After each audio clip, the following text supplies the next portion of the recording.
Joining us now, Congressman in the 4th District, going to the 2nd District, Randy Forbes. Now, this will be decided in a primary on June 14th. There are 3 candidates. Randy Forbes, House of Delegates member Scott Taylor, and Virginia Beach lawyer Pat Cardwell. They'll be squaring off on June 14th in a primary. Republican 2nd District. It is an open primary, which means if you're in the 2nd District and you're a registered voter, you can vote in any primary that you want. That'll be the only primary going on in the 2nd District. So just so you know. Congressman, great to have you with us, man. John, it's always good to be with you. Let's start with what you just got done here the other day. The House Judiciary Committee passing your Visa Integrity and Security Act of 2016. That's a good sign. You got it out of the Judiciary Committee. What happens now? Well, we hope that it will go on to the floor and then to the Senate. We will have a battle with the president because the president does not want to do anything to strengthen these visa that we have, or, as you know, even enforce the current immigration laws that we have. But, John, it's a huge, important problem because most Americans look every night and they see the openness of our southern borders and people coming in pretty much at will, and the president refusing to enforce any of the laws that we have down there. What they don't realize is that last year alone, 10 million people came into the United States through visa waivers. And to terrorists, they love to take anything that's meant for good and use it for a weapon. They do that with their cell phones. They also use visas as weapons. That's where many of the individuals that have come in to do harm to us in the United States have come in on these visas. This is a great step in trying to strengthen that and put another layer of protection on for the American people. So I guess my question is, why now? I mean, this has been going on for some time.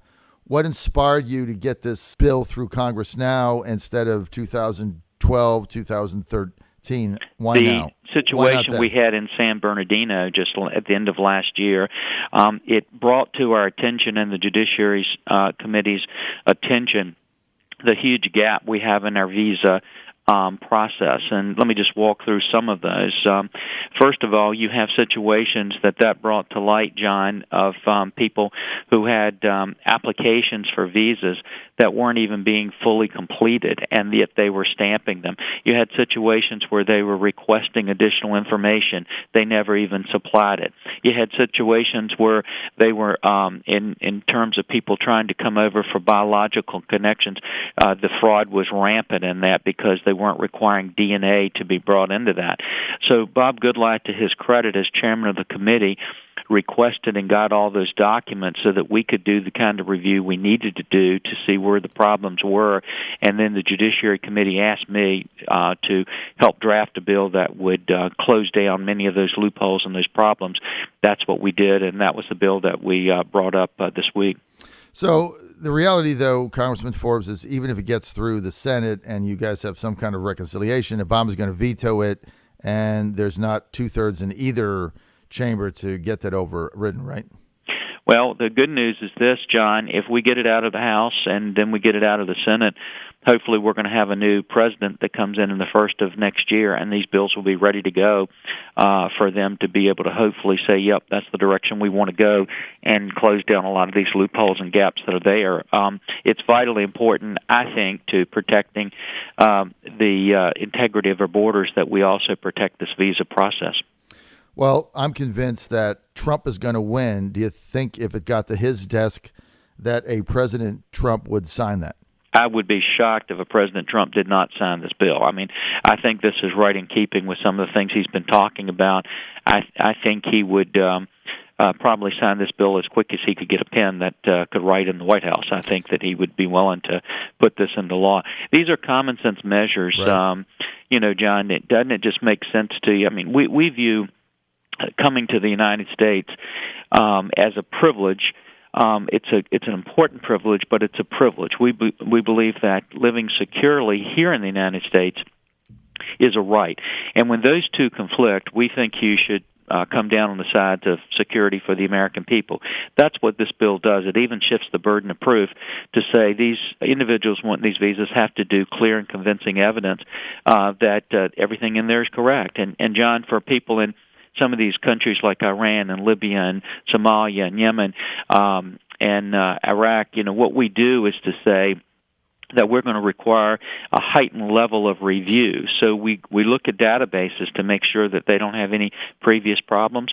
But databases only tells you about the past. It doesn't tell you what their current intentions are. This bill requires that the interviewers do it in person, that the people signing the application have to sign it under oath. Mm-hmm. But then the interviewers also have to look at social media so we can find out what these men or women are saying, so we know what their intentions are in coming to the United States. That's what any employer would do in hiring somebody. It makes no sense at all that we don't do it when we're allowing people to come into the country. Well, look, it's going to be interesting to see how President Obama explains his veto of this when it really is a security issue, and we all know these visas are getting scammed. I mean, there's a report after report. Our own FBI director has said this, that they have no idea half the time who these people are, what happens to them after they get to the United States. So it'll be interesting to see Obama's spin. I'm convinced, Congressman Forbes, that Trump is going to get elected president. I have no doubt in my mind.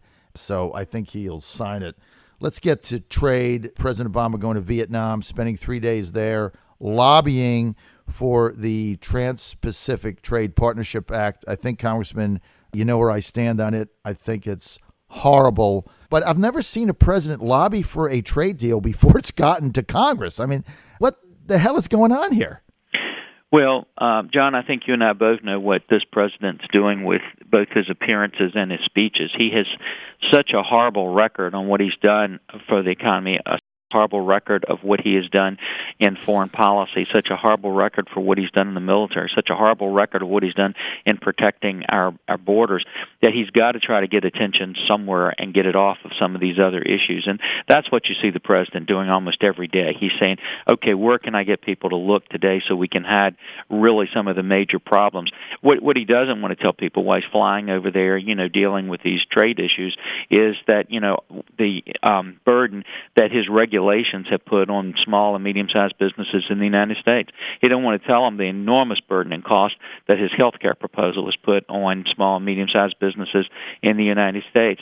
The other thing is he don't want to tell them what he's done to our military, which has been a travesty. When you get right now only 1 in 4 of the Navy strike fighters are capable of combat, and when you get the fact that he's reduced us down to only 272 ships and tried to take 1/12 of those away, that this is a president that doesn't really want to talk about those kinds of things in his record, and that's why he's doing these other things now.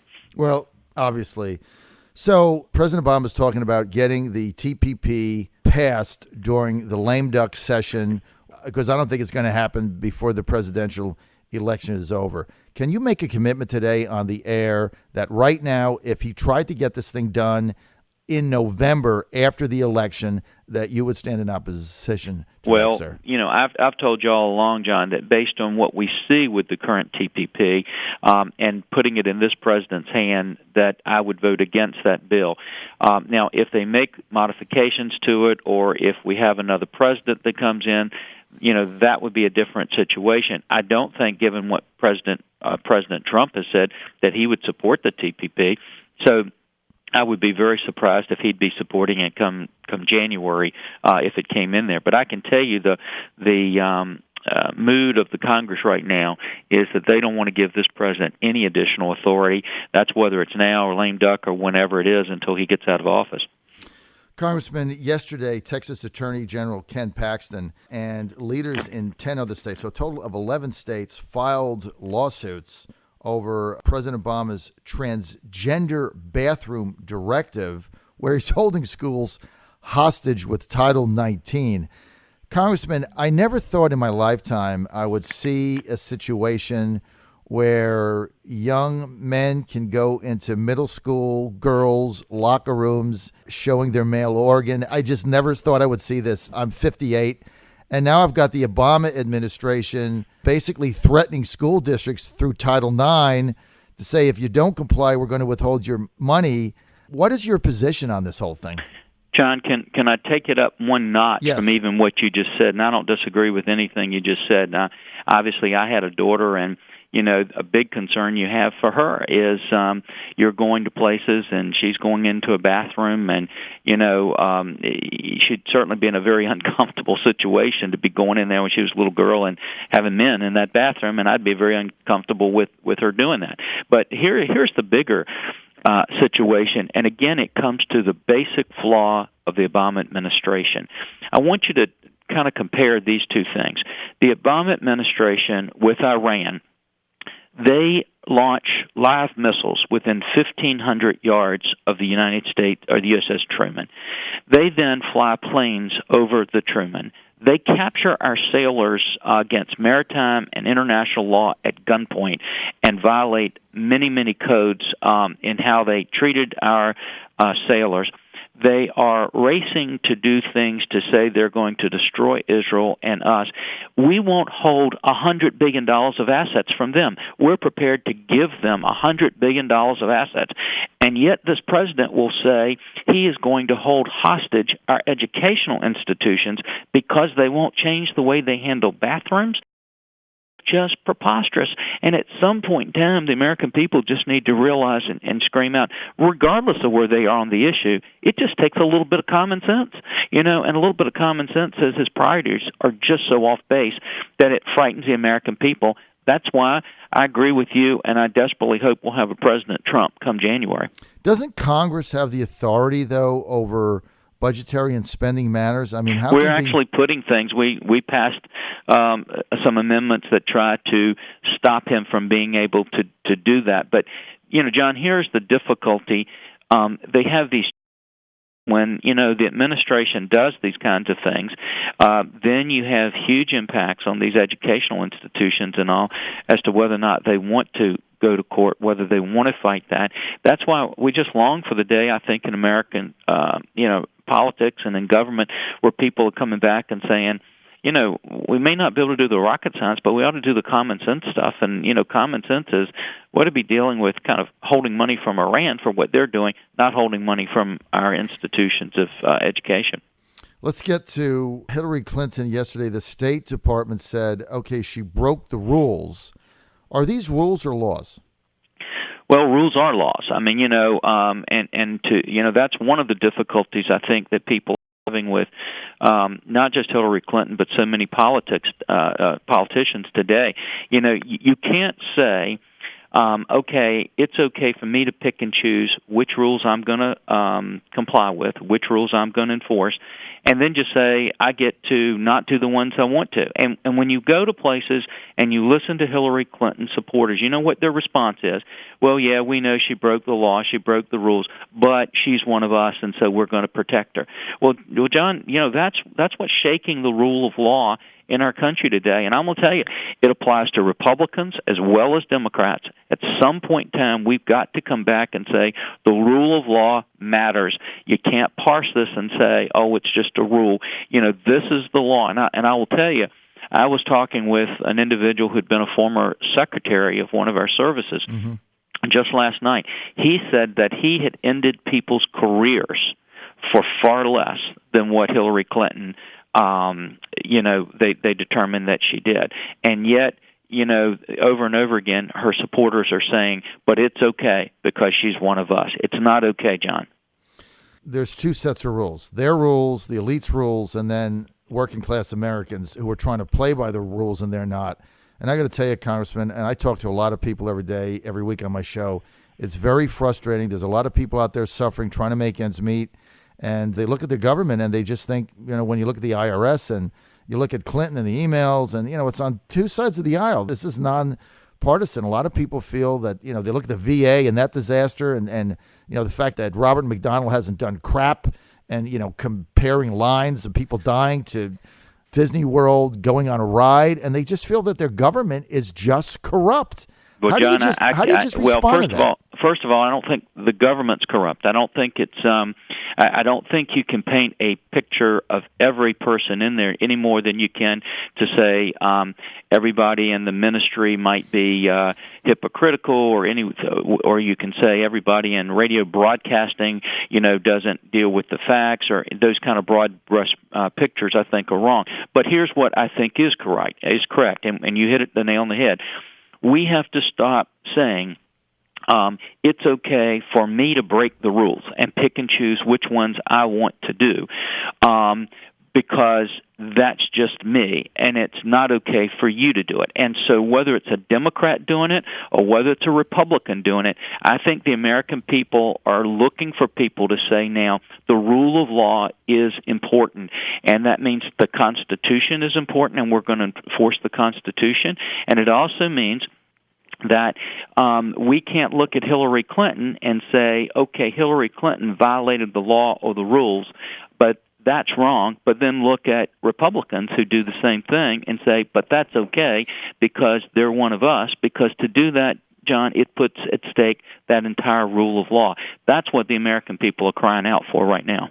All right, we're out of time. I want to thank Congressman Randy Forbes for being with us. You want to get more info, go to randyforbes.co, randyforbes.co, and you're going to make a decision in the June 14th 2nd District primary. Forbes, Pat Cardwell, and Scott Taylor.